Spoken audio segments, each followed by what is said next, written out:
Hey guys, this is Kat, and for today's video I thought I'd do something a little bit different. I wanted to create a short and sweet making of my latest piece and just show you how it came together, and at the same time, because I love watching artists show their process, but I also love creating while they create, so instead of just putting music on, I decided to voice over this video so that you can do something else while you're listening. For this piece, I was very much inspired by spring and by noticing spring coming up around me, and I like to make these bowls with flowers in them to bring into my studio to remind me that, you know, even though I'm in my cave where where darkness rules as I create and spend my days on the computer with really bad posture, that outside there's actually this wonderful thing going on where everything's blooming and colors coming back and the green is back and not everything looks drab anymore. So that was the inspiration of this piece, and I wanted to create something that was serene but at the same time show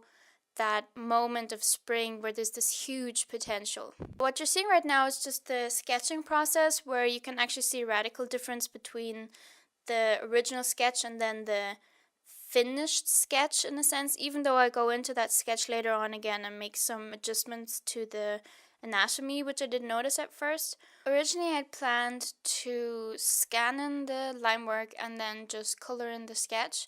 However, the sketch was so messy and everything was just so smudged that it would have been so much more work to fix the sketch to be able to color it. So then I decided to just do the line work from scratch and just enjoy working with my Cintiq and just that meditative element of drawing everything over again. Particularly the pattern on the dress was very time consuming, but I just enjoyed it and watched all these documentaries that I love. I love all these Victorian themed documentaries that the BBC does. What was really important for me regarding the line work was to separate objects from each other and create dynamic in the line work, even though it's just black and white, because that used to be a big weakness of mine, that as soon as I inked something it lost its life. After that, I just colored in my palette. I chose a sort of different palette. I wanted to be more experimental for this one. Yes, I'm very much a subdued colors kind of person when it comes to my work. I love underpaintings in sepia. So even though this is more colored, it's still a little subdued. And I think it fits the spring, because even though everything's blooming right now, we still have the brown from winter. So you can see with the blocking in of color that my idea of this being a short project wasn't as naive as it turned out to be.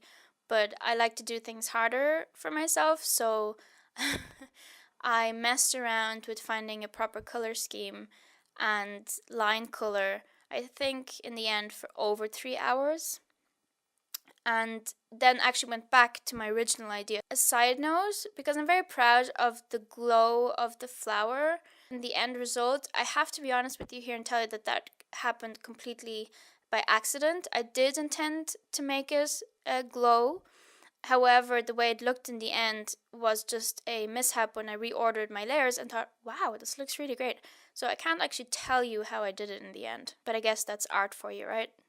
After some more adjusting of color, I settled on a blue pattern color for the dress, because I wanted it to be a symbol of winter and autumn just leaving in some ways, and that it's just this moment between summer and winter. And that's the finished piece.